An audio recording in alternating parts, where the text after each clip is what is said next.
July 1944. Normandy, France. American Sherman tanks are dying at a rate of 17 per day. Not from German Panther tanks, not from the dreaded 88mm anti-tank guns. They are being slaughtered by something far more ancient, something that has stood in the French countryside for over 1,000 years. Hedgerows, medieval earth barriers covered in dense vegetation rising 4 to 6 feet high, packed with roots as old as the Roman Empire. Every time an American tank tries to climb over one, it exposes its thin belly armor to German Panzerfaust teams waiting just 50 meters away. Boom. Another Sherman destroyed. Another crew of 5 young Americans burned alive. In the first 3 weeks after D-Day, the U.S. Army lost over 400 tanks in the Bocage country.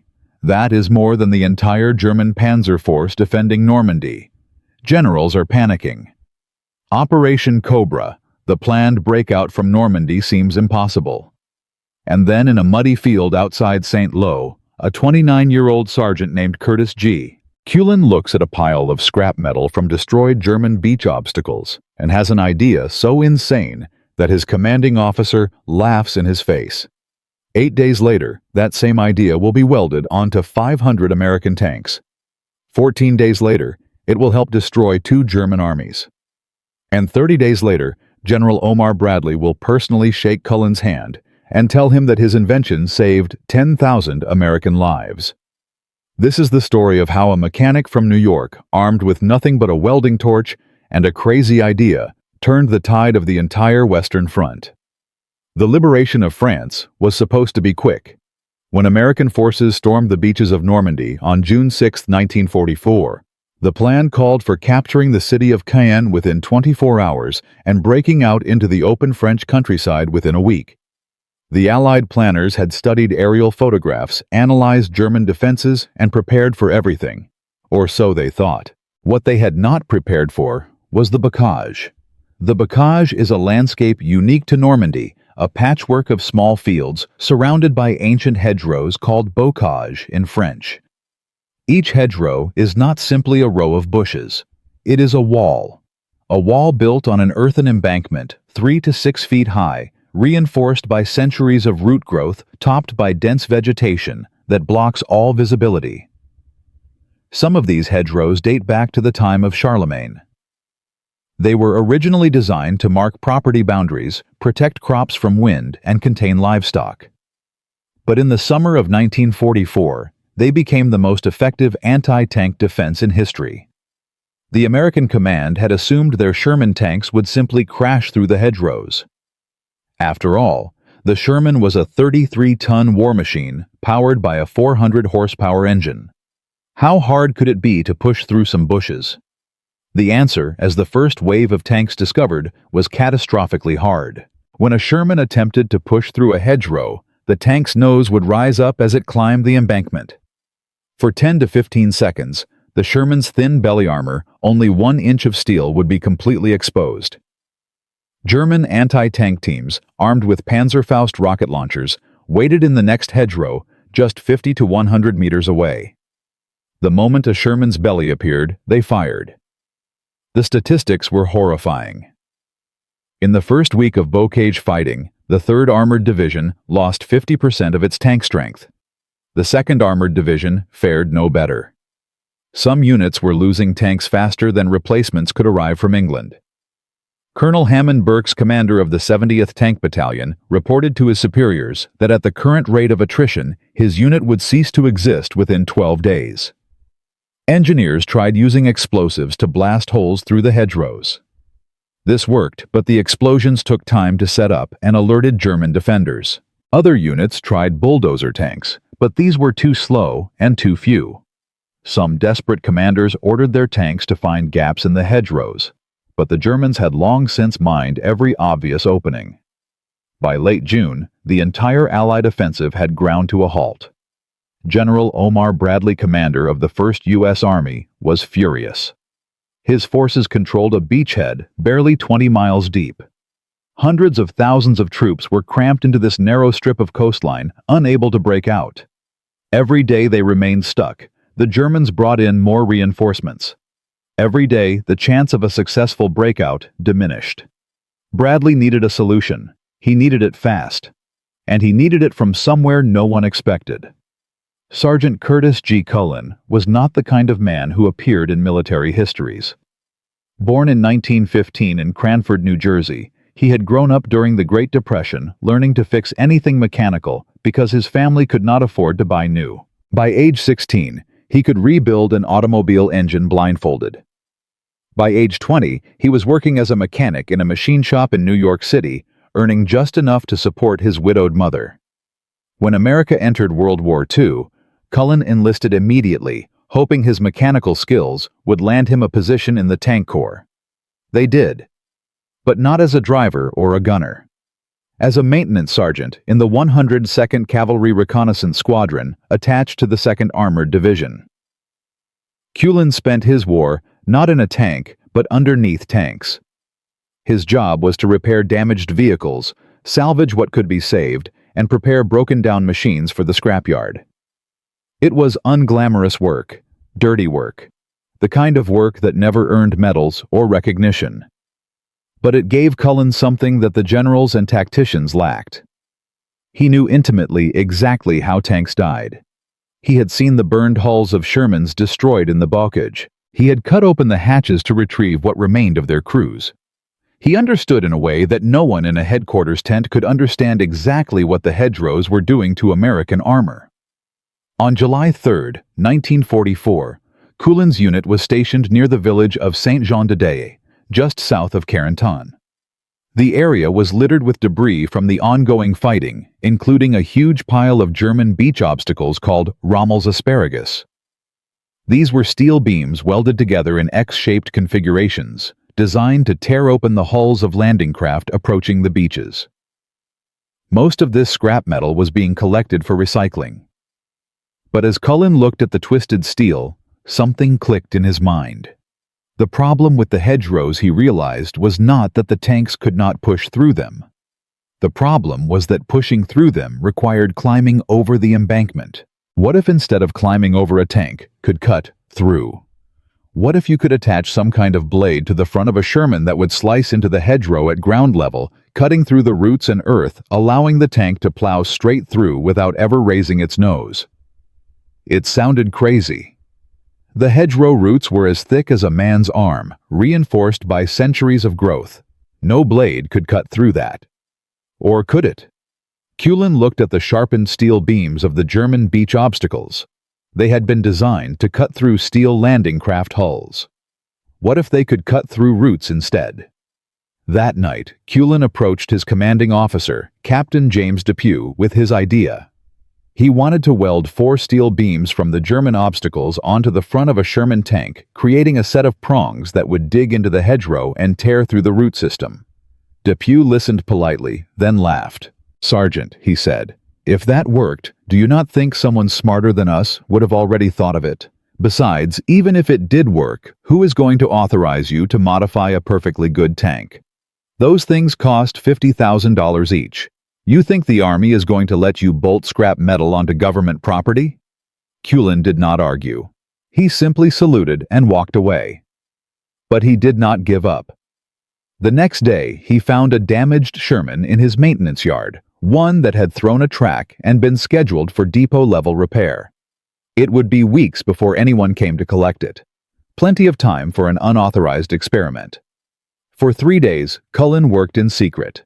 He cut 4 steel beams from the German obstacles, each about 5 feet long and 6 inches wide. He welded them onto a steel plate, then attached the plate to the front hull of the Sherman, positioning the beams at a 30-degree angle to the ground. The result looked ridiculous, like a giant steel pitchfork bolted to the nose of a tank. Other mechanics walked by and shook their heads. "Cullen," they said, "you have finally lost your mind." On July 6th, the experiment was ready. Cullen convinced Private First Class Robert Robbins, a tank driver, to take the modified Sherman for a test run.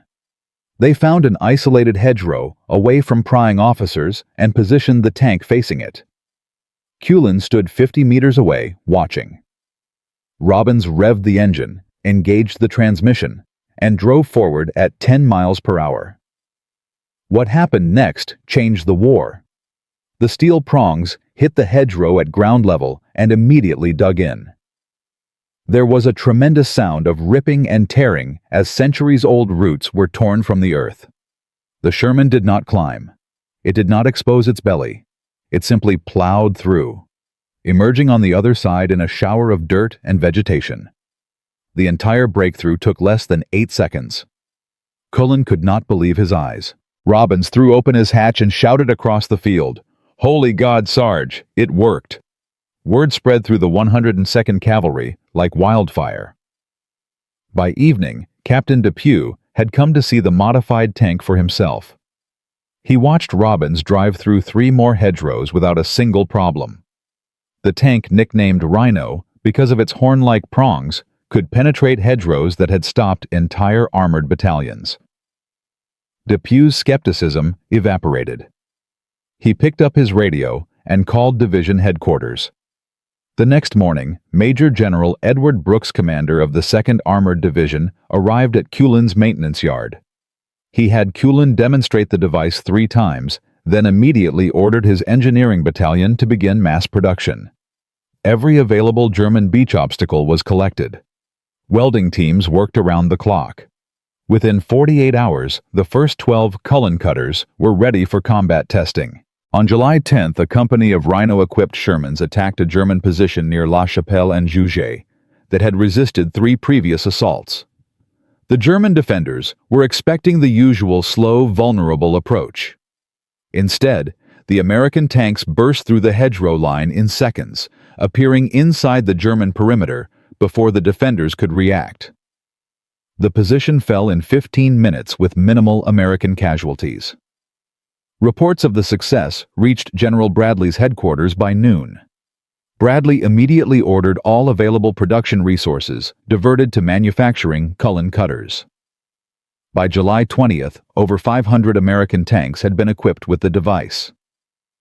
By July 25th, Operation Cobra, the long-delayed breakout from Normandy, was finally launched. And the results were devastating. But this was only the beginning. The Germans, stunned by the sudden American ability to penetrate their hedgerow defenses, scrambled to develop countermeasures. What they did not know was that Cullen's invention was about to evolve into something even more terrifying. In Part 2, we will see how the Cullen cutter transformed from a simple hedge-breaking device into a weapon that would help destroy 2 entire German armies in the deadliest trap of the Western Front. We will see how one mechanic's crazy idea sparked a revolution in American tank tactics. And we will see why 80 years later, military historians still call the summer of 1944 the moment when American engineering genius changed warfare forever. How did a pile of German scrap metal become the key to liberating France? The answer lies in what happened next. In Part 1, we witnessed something extraordinary. Sergeant Curtis G. Cullen, a 29-year-old tank mechanic from New Jersey, invented a device that could solve the deadliest problem facing the American Army in Normandy. His Rhino cutter, made from German beach obstacles, allowed Sherman tanks to plow through ancient hedgerows without exposing their vulnerable belly armor. In just 1 week, over 500 tanks were equipped with his invention. Operation Cobra, the long-delayed breakout from Normandy, was finally possible. The impossible had become reality. But here is what the history books do not tell you. Before a single Rhino cutter reached the battlefield, Cullen's invention nearly died. Not from German bullets, not from technical failure. It nearly died in an American conference room, killed by the very officers who should have embraced it. Because in July 1944, convincing the U.S. Army to adopt a revolutionary idea invented by an enlisted mechanic was harder than fighting the entire German Wehrmacht. And this is where everything almost went catastrophically wrong. The date was July 8, 1944, 2 days after Cullen's successful field test. Major General Edward Brooks had seen the Rhino cutter work with his own eyes. He had immediately ordered his engineering battalion to begin production. But Brooks commanded only the 2nd Armored Division.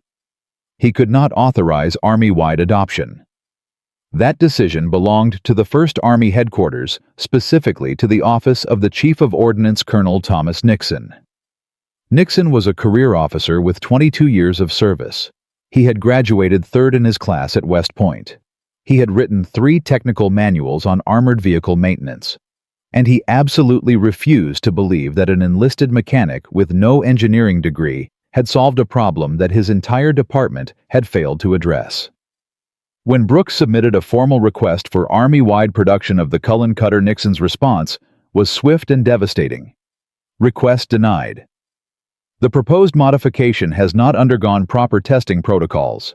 Field expedient devices cannot be authorized for mass production without Ordnance Department evaluation. Estimated time for evaluation, 6 to 8 weeks. 6 to 8 weeks. American soldiers were dying at the rate of 200 per day in the bocage.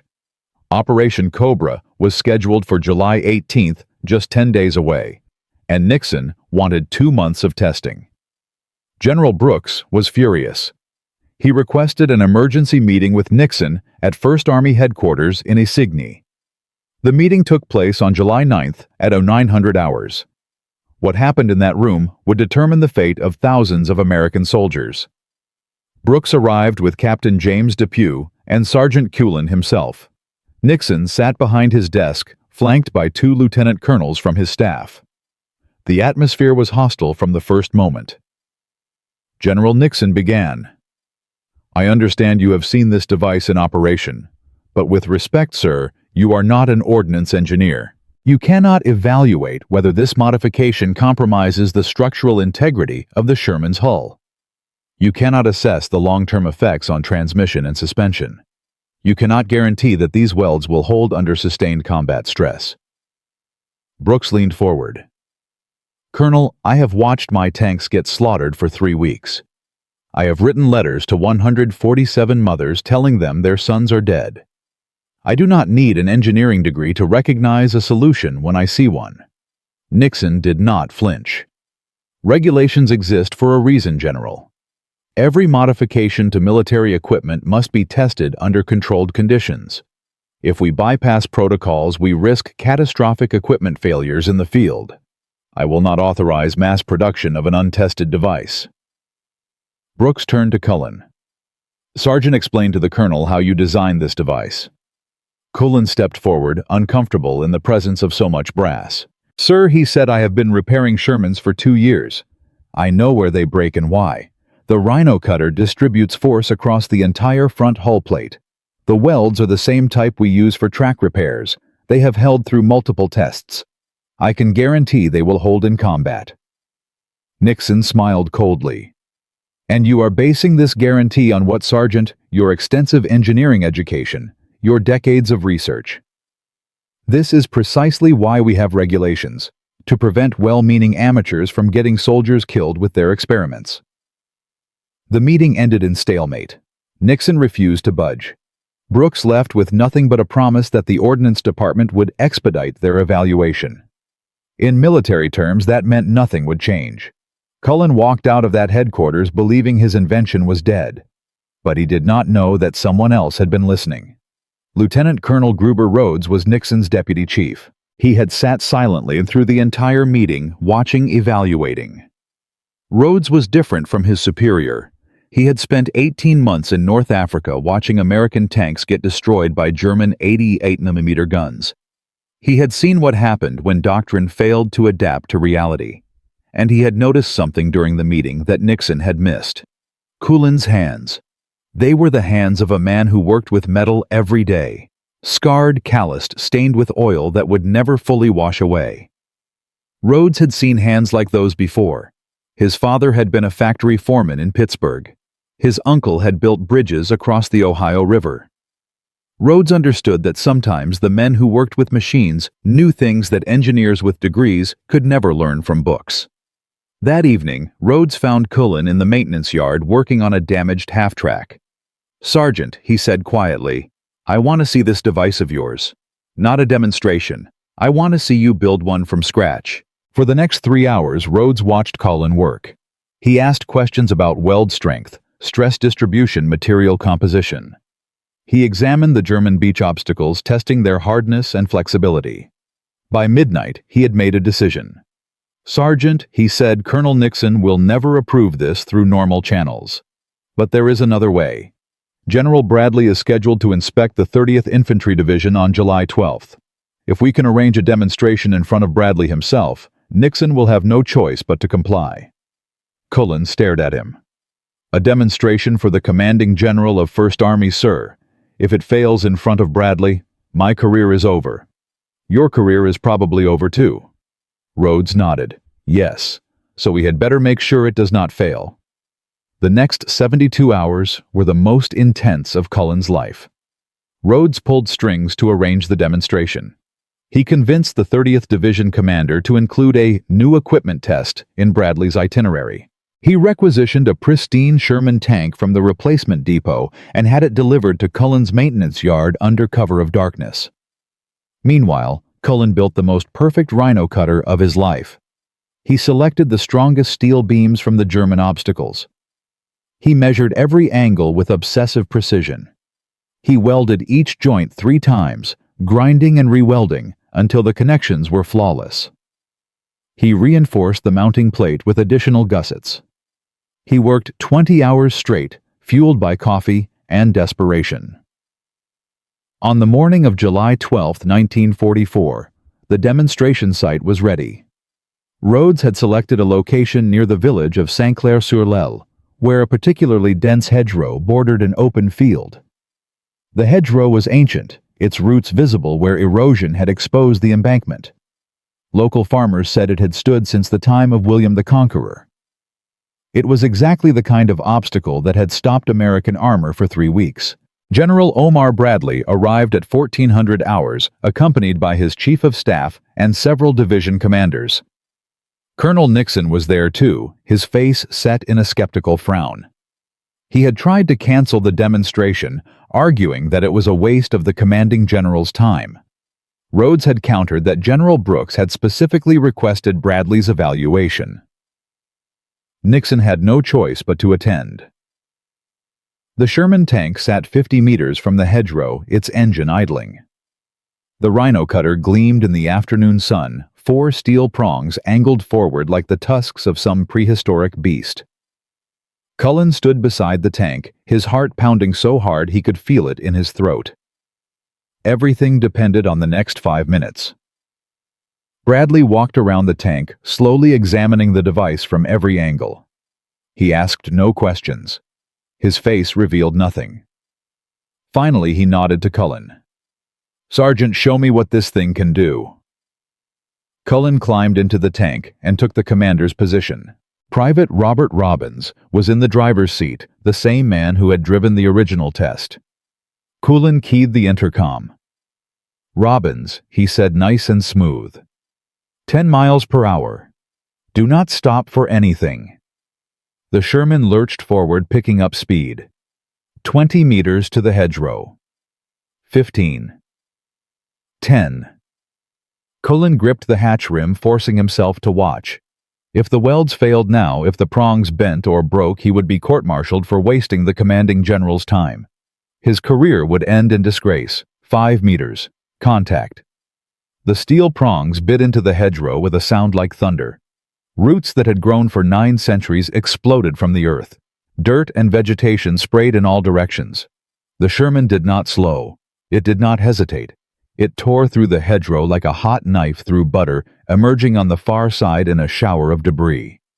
Total time from contact to breakthrough, 6.3 seconds. Cullen ordered Robbins to turn around and repeat the demonstration.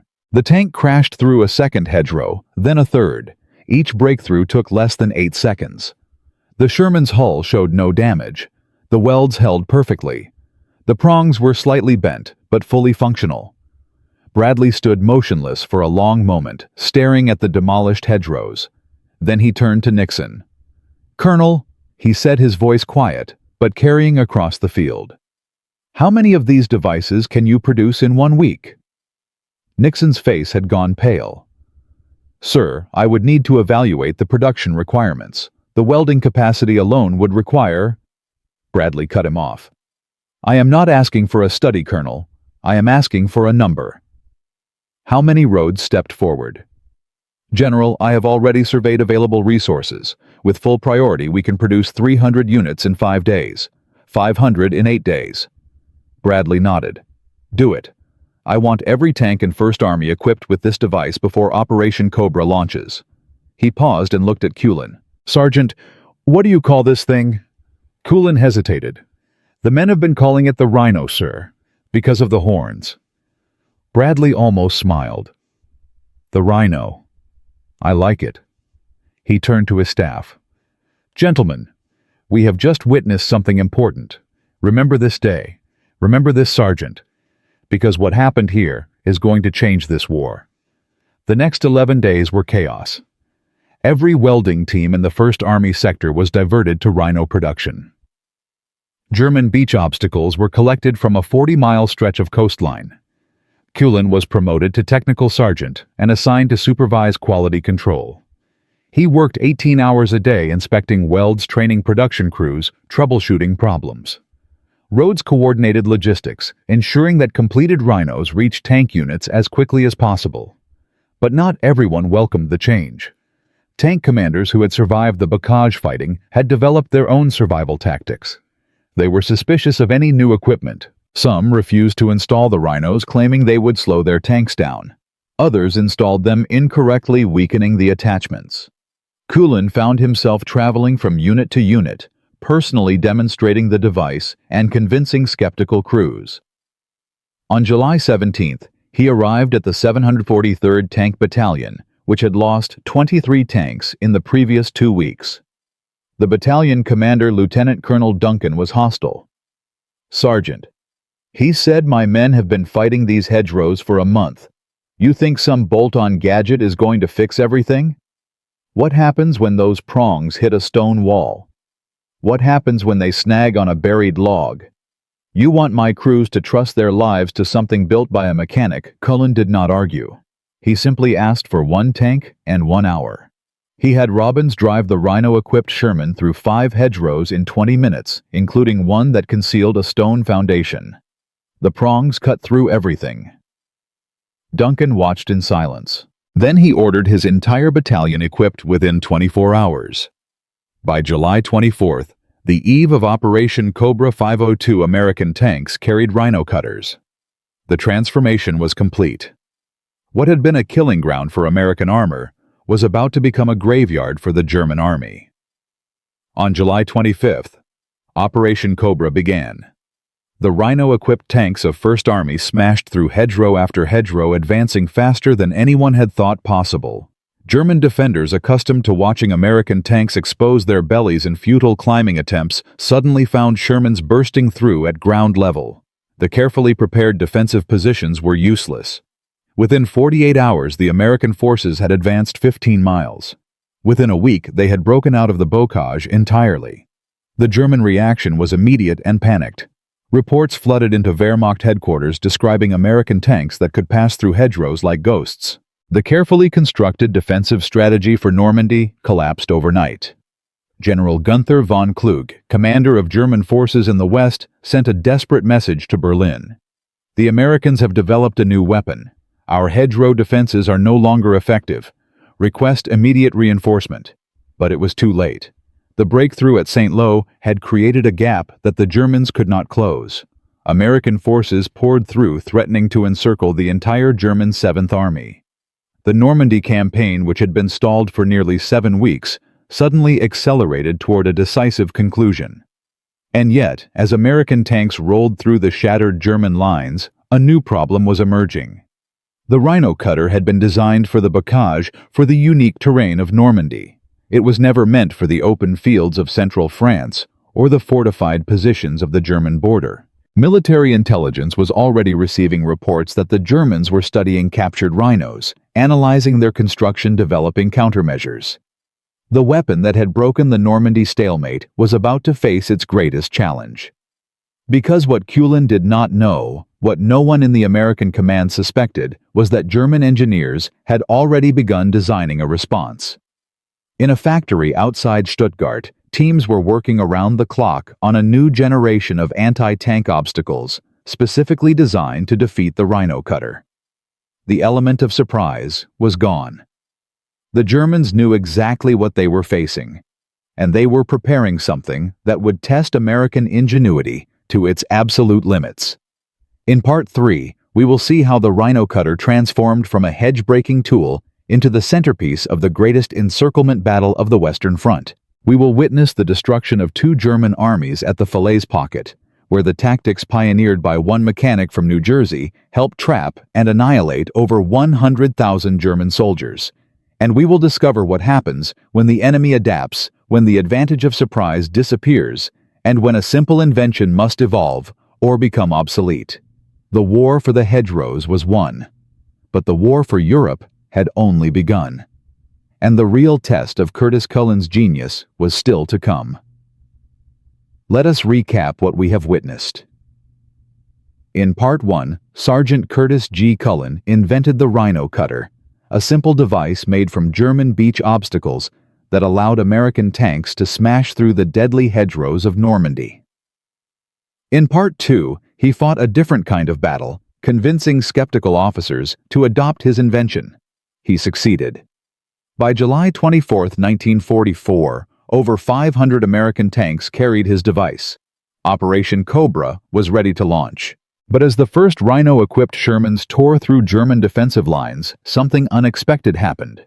The Germans did not simply retreat. They adapted. They studied. They prepared countermeasures. Within 72 hours of Cobra's launch captured, Rhino cutters were being shipped to engineering facilities in Germany for analysis. The element of surprise was gone, and now the real test would begin. This was no longer an experiment. This was total war, and the stakes were about to become unimaginably high. On July 28, 1944, 3 days after Operation Cobra began, a German staff car arrived at Field Marshal Gunther von Klug's headquarters in La Roche-Guyon. Inside was a preliminary report from the Wehrmacht's Technical Intelligence Division. Von Klug read it twice, his face growing darker with each line. The Americans had solved the hedgerow problem. His entire defensive strategy for Normandy was now obsolete. The report was devastating. In the first 48 hours of Cobra, German forces had lost 127 tanks and assault guns. Not to American air power, not to artillery, to Sherman tanks that could now penetrate hedgerow defenses faster than German crews could react. The carefully prepared killing zones had become death traps for the defenders instead of the attackers. Positions that should have held for days were falling in hours. Von Klug immediately convened an emergency meeting with his corps commanders. The Americans have developed a mechanical solution to the bocage, he told them. Our defensive doctrine is no longer viable. We must find countermeasures immediately. The German response was swift. Engineers were ordered to design new obstacles specifically intended to defeat the Rhino cutter. Steel beams buried at angles that would deflect the prongs. Concrete blocks positioned to jam between the tusks. Mines buried deeper where the cutting action would trigger them. Within a week, German units began receiving instructions for these new defensive measures. But the Germans faced a fundamental problem. They were retreating too fast to implement the countermeasures effectively. Every day, American forces advanced 5 to 10 kilometers. Every day, German units fell back to new positions before they could properly fortify them. The Rhino cutter had not just solved a tactical problem. It had created a strategic avalanche that the Wehrmacht could not stop. German losses mounted catastrophically.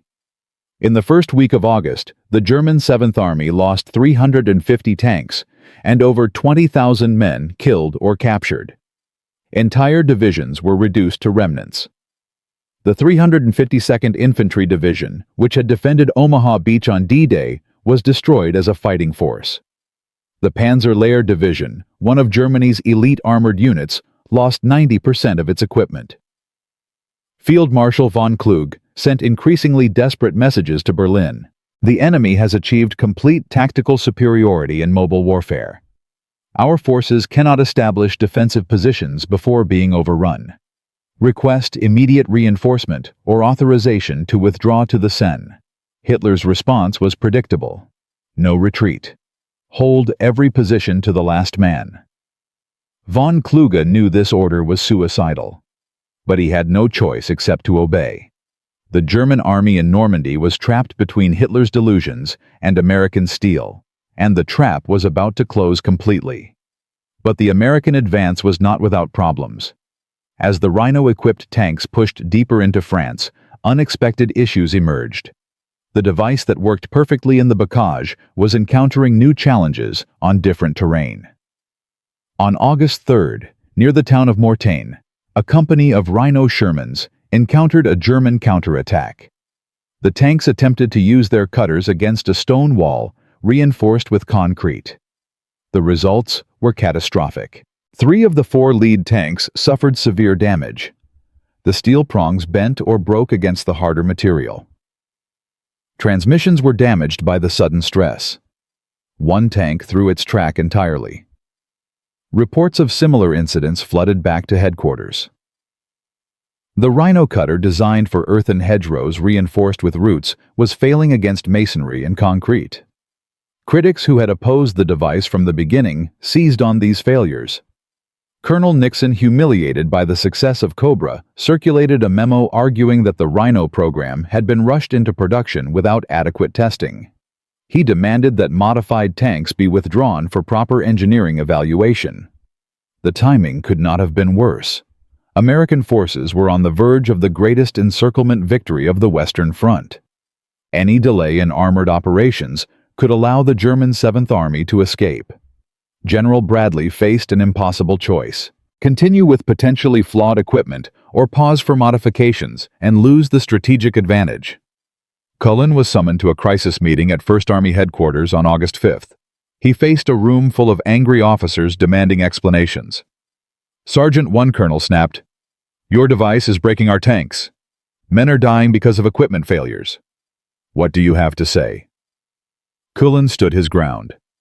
"Sir," he replied, "the Rhino was designed for hedgerows, not fortress walls. No one promised it would work against concrete. But I can modify the design. Reinforce the prongs with additional steel. Add a breakaway feature so the mounting plate fails before the transmission does. Give me 48 hours. Lieutenant Colonel Rhodes intervened. "General," he said, "we do not have time for a redesign, but we can issue tactical guidance. Rhino tanks engage hedgerows and earthworks only. Stone walls and concrete are bypassed or reduced by engineers and artillery. The device works. We just need to use it correctly." Bradley made his decision. "Continue operations. Issue the tactical guidance immediately. Sergeant Cullen will work on modifications for future production. We cannot stop now, not when we are this close." The order went out within hours. Rhino tanks were to avoid hard obstacles. Engineers and tank destroyers would handle fortified positions. The crisis passed, and the greatest victory of the campaign was about to unfold. August 12, 1944. The Falaise Pocket. This date would become legendary in military history. For 3 weeks, American forces had been pushing east, while British and Canadian forces pressed south. Now, the two pincers were about to meet. Trapped between them was the bulk of the German 7th Army and 5th Panzer Army. Over 100,000 German soldiers, 500 tanks, 1,000 artillery pieces. If the pocket closed, it would be the greatest Allied victory since Stalingrad. The key to closing the pocket was speed.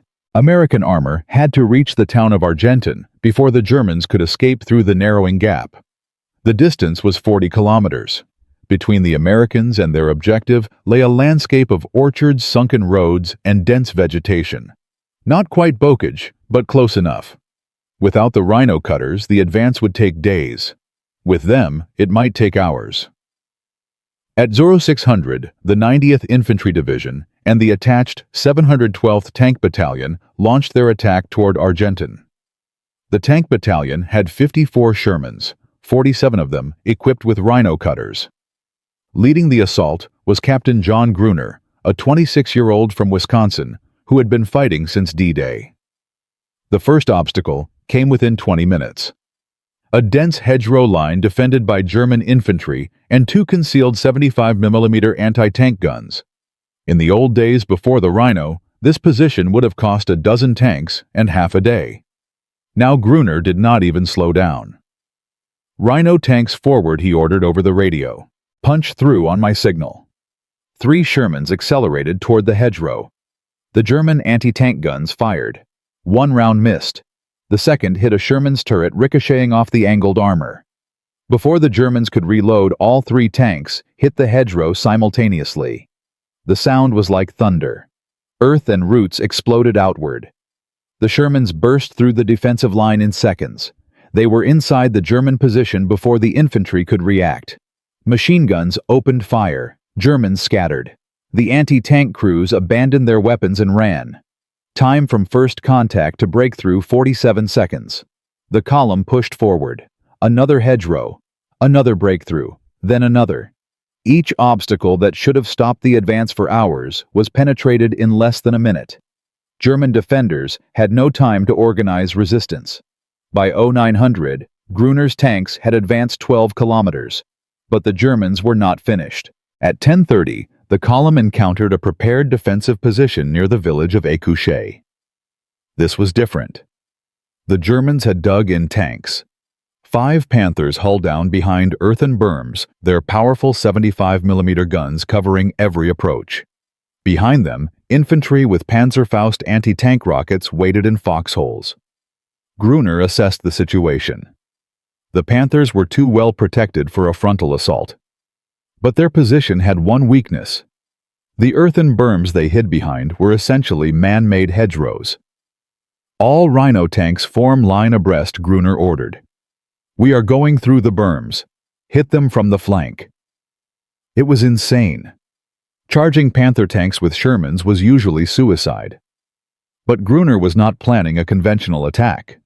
His tanks would not climb over the berms and expose their bellies. They would cut through them, emerging at ground level inside the Panthers' defensive perimeter. At 10:47, 7 Rhino Shermans charged the German position.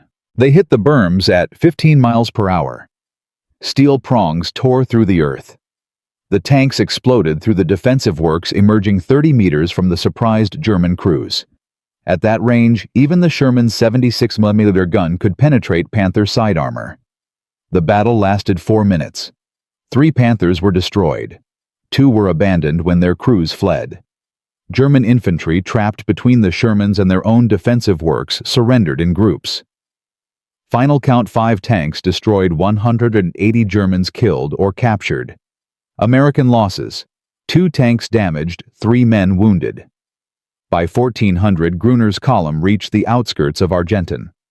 They had covered 40 kilometers in 8 hours, smashing through 17 defensive positions. The speed was unprecedented. Nothing in military doctrine had predicted such rapid armored advance through defended terrain.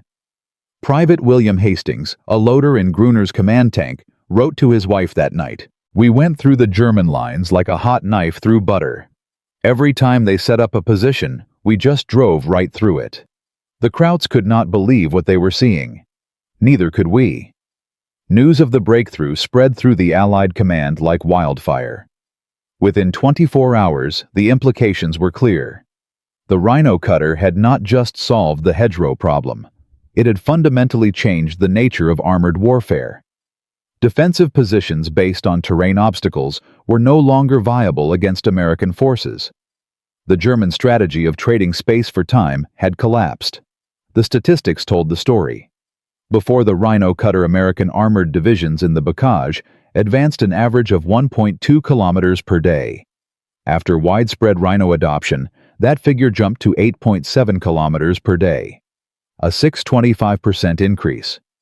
Tank losses from hedgerow-related vulnerabilities dropped by 73%.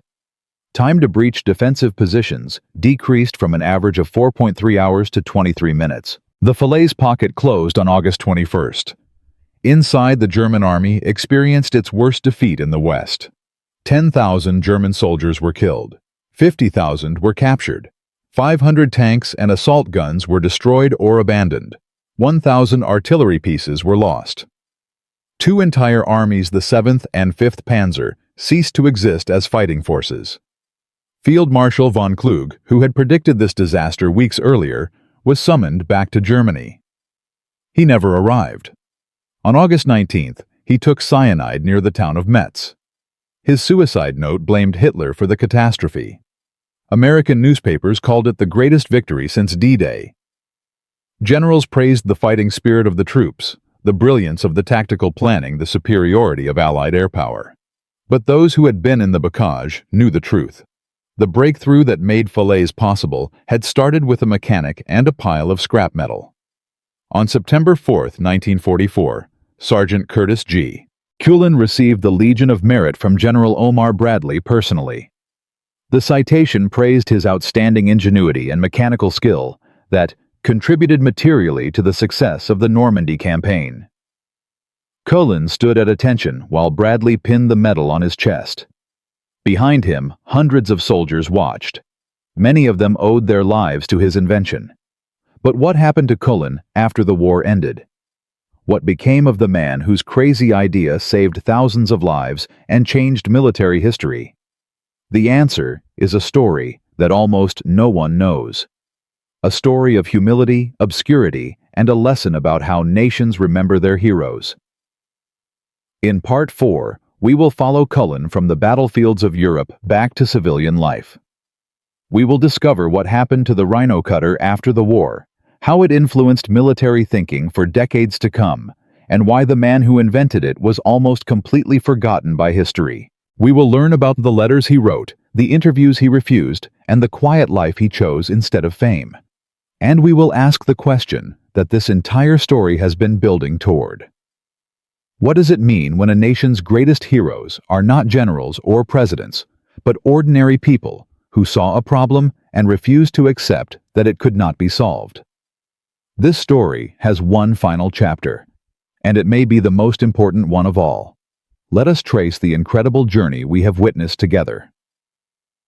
In Part 1, a 29-year-old mechanic named Curtis G. Cullen looked at a pile of German scrap metal and saw something no one else could see. He invented the Rhino cutter, a device so simple that experts laughed at it, so effective that it changed the entire war. In Part 2, he fought against military bureaucracy, convincing skeptical officers that his crazy idea could work. In Part 3, we watched the Rhino cutter tear through German defensive lines, enabling the greatest Allied victory since D-Day. The Falaise pocket closed. 2 German armies were destroyed. Thousands of American lives were saved. But what happened to the man behind this revolution? What became of Curtis G. Cullen after the guns fell silent? This story has one final twist that almost no one knows. Because success, as it turns out, sometimes comes with a price that cannot be measured in medals or promotions. And the ending of this tale is not what you might expect. The war in Europe ended on May 8, 1945. Sergeant Curtis G. Cullen was still serving with the 102nd Cavalry Reconnaissance Squadron, which had pushed all the way from Normandy to the heart of Germany. He had survived nearly a year of continuous combat. He had watched friends die. He had repaired countless tanks and invented the device that helped win the war. And now, like millions of other American soldiers, he waited to go home. Cullen's Legion of Merit, awarded personally by General Bradley, should have opened doors. Other soldiers who had made significant contributions to the war effort were offered officer commissions, technical positions with defense contractors, or consulting roles with the newly forming peacetime military. Cullen received none of these offers. When he inquired about opportunities to continue working on armored vehicle development, he was politely told that such positions required engineering degrees. His practical experience apparently did not count. In September 1945, Technical Sergeant Curtis G. Cullen was honorably discharged from the United States Army. He returned to Cranford, New Jersey with his medal, his memories, and nothing else. No pension beyond the standard veterans' benefits. No recognition beyond a brief mention in a few military journals. No job offers from the companies that had mass-produced his invention. Cullen went back to what he knew. He found work as a mechanic at a garage in Newark. He married a woman named Dorothy in 1947. They had 2 children. He never spoke publicly about his wartime invention. When neighbors asked about his service, he would simply say that he had been a tank mechanic in Europe. Nothing special. But others who had been part of the Rhino story fared differently. Lieutenant Colonel Gruber Rhodes, who had championed Cullen's invention against Colonel Nixon's opposition, was promoted to full colonel and later served in Korea. General Bradley mentioned the Rhino cutter in his memoirs, though he misspelled Cullen's name.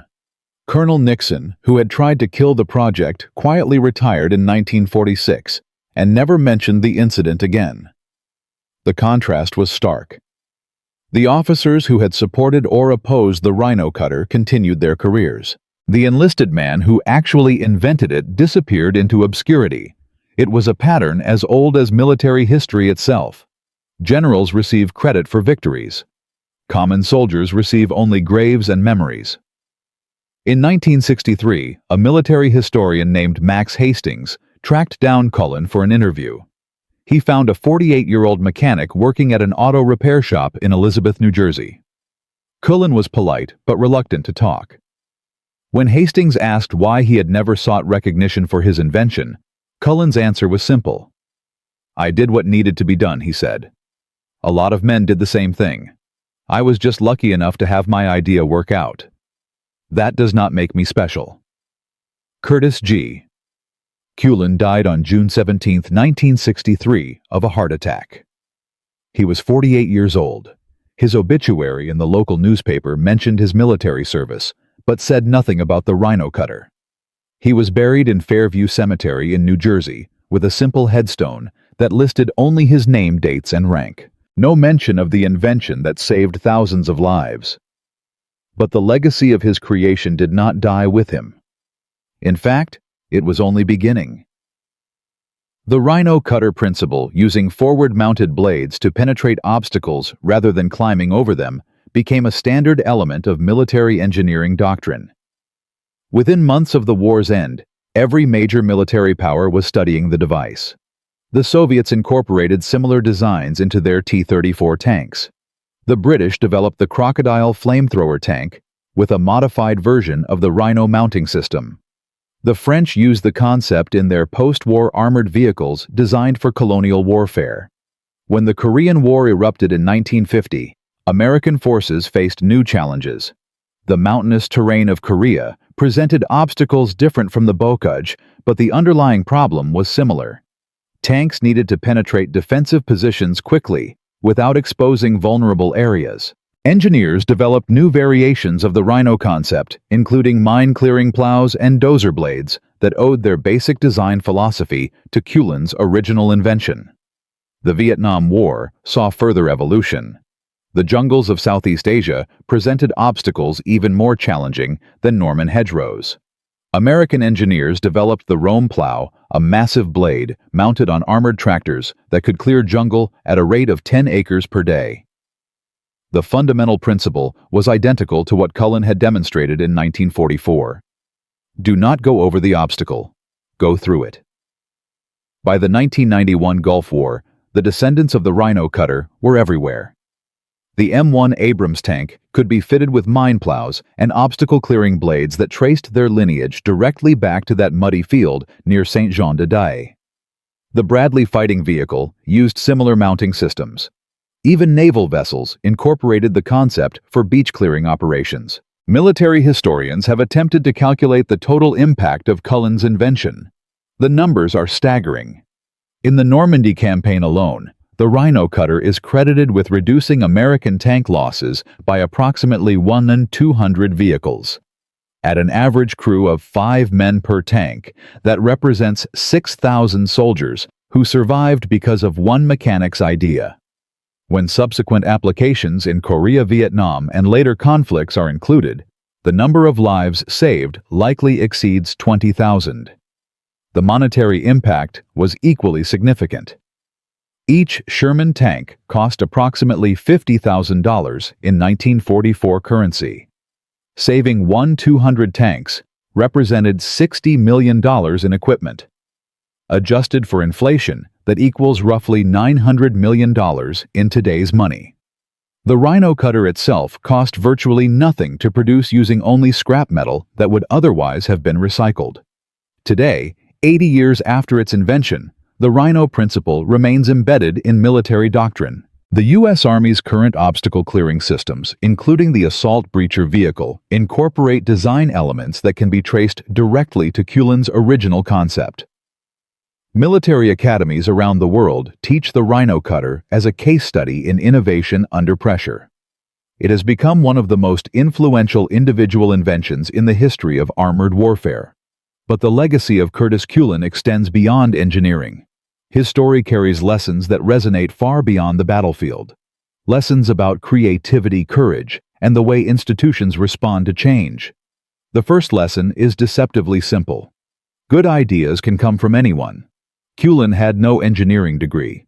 He had no formal training in tank design. He was a mechanic, a man who fixed things for a living. Yet he saw a solution that thousands of trained engineers had missed. Why? Because he worked with tanks every day. He understood them not as theoretical systems, but as physical machines with real limitations. His practical knowledge gave him insights that academic expertise could not provide. This pattern appears throughout military history. The periscope rifle, which allowed soldiers to fire from trenches without exposing themselves, was invented by a lance corporal, not a general. The LCVP landing craft that made D-Day possible was designed by a Louisiana boat builder with no military background. The proximity fuse, one of the most important weapons innovations of World War II, was perfected by a team that included watchmakers and radio hobbyists. The second lesson is more troubling. Institutions resist innovation even when lives are at stake. Colonel Nixon was not a villain. He was a professional officer following established procedures. Those procedures existed for good reasons. Untested equipment could fail catastrophically. Rushed modifications could kill the soldiers they were meant to protect. But in the urgency of war, those procedures became obstacles to survival. Nixon's insistence on months of testing would have cost thousands of lives. This tension between caution and innovation exists in every large organization. Corporations reject disruptive ideas because they threaten existing business models. Governments resist policy changes because bureaucracies are designed for stability, not adaptation. Militaries cling to proven doctrines because changing tactics is dangerous and uncertain. The challenge is knowing when to follow the rules and when to break them. The third lesson is about courage. Kulin knew that unauthorized modification of military equipment could end his career. He knew that challenging senior officers was dangerous for an enlisted man. He did it anyway, not because he wanted glory or recognition, but because men were dying and he believed he could help. That kind of moral courage, the willingness to risk personal consequences for the greater good, is rarer than physical bravery. Similar examples fill the annals of military innovation. Billy Mitchell risked court-martial to prove that aircraft could sink battleships. John Boyd sacrificed his career to develop the theories that revolutionized fighter combat. Hugh Thompson landed his helicopter between American soldiers and Vietnamese civilians at My Lai, knowing he might be shot by his own comrades. In each case, an individual chose principle over self-interest. The fourth lesson connects directly to our present moment. Innovation is not optional. The military that adapts fastest wins. The company that embraces change survives. The society that encourages experimentation flourishes. The rhino cutter succeeded not because it was technically brilliant, but because it was tested, refined, and deployed faster than the Germans could respond. Speed of adaptation was the decisive factor. And there is one final detail of this story that almost no one knows. A detail that was classified for decades and only recently emerged from military archives. A twist that makes the tale of Curtis Kulin even more remarkable than it already appears. In 2008, military historians gained access to previously sealed German intelligence files from the Normandy campaign. Among the documents was a report dated July 29, 1944, from the Wehrmacht's Technical Intelligence Division. The report analyzed a captured rhino cutter and attempted to trace its origin. German investigators had interrogated captured American soldiers, trying to learn who had invented the device and how it was manufactured. The report concluded with a remarkable admission. "The simplicity of this device is its genius," the German analyst wrote. "We considered similar concepts in 1941 for our operations in the Pripyat marshes. Our engineers rejected the idea as too primitive. We assumed complex problems required complex solutions. The Americans understood what we did not. Sometimes the best answer is the simplest one." The Germans had the same idea 3 years earlier. They rejected it because it seemed too unsophisticated for the mighty Wehrmacht. The Americans succeeded because a mechanic from New Jersey did not care about sophistication. He cared about saving lives. There is another detail buried in those files. The German report included a name. Not Kulin's name, which they never learned, but a code designation. German intelligence referred to the mysterious American inventor as der verrückte Mechaniker, the mad mechanic. They meant it as an insult. It became the highest compliment. From a mechanic with no degree and a pile of scrap metal to an invention that saved over 20,000 lives across 3 wars. From an idea dismissed as insane to a principle that remains embedded in military doctrine 80 years later. Curtis G. Kulin proved that innovation does not require credentials. It requires observation, imagination, and the courage to try something that everyone else says is impossible. He never became famous. He never wrote a book or gave speeches. He returned to his garage and lived a quiet life, content in the knowledge that he had done his part. When historians finally began to recognize his contribution, he was already gone. But the soldiers who survived the Bocage because of his invention, the families that were not destroyed by telegram notifications, the generations that were born because their grandfathers came home from the war, they are his legacy. The rhino cutter was never patented. Kulin never received a penny in royalties for an invention worth hundreds of millions of dollars. He did not seem to care. Some contributions he apparently believed should belong to everyone. If you know a story like this, a tale of an unknown person whose crazy idea changed history, share it in the comments. The world is full of forgotten heroes. They deserve to be remembered. This is just one of hundreds of innovations from World War II that emerged from unexpected sources. Mechanics, farmers, factory workers, housewives. Ordinary people who saw problems and refused to accept that solutions were impossible. Their stories are waiting to be told. And the next time someone tells you that your idea is too simple, too crazy, too far outside your expertise, remember Curtis Kulin. Remember the mechanic who looked at German beach obstacles and saw the key to victory. Remember that the expert said it would never work. From a muddy field in Normandy to the armored vehicles of the 21st century. From one man's refusal to accept defeat to the survival of thousands. That is the power of seeing what others cannot see, of trying what others will not try, of believing when others only doubt. That is the power of the mad mechanic. And that power lives in every person who dares to imagine that things could be different. The only question is whether you will use it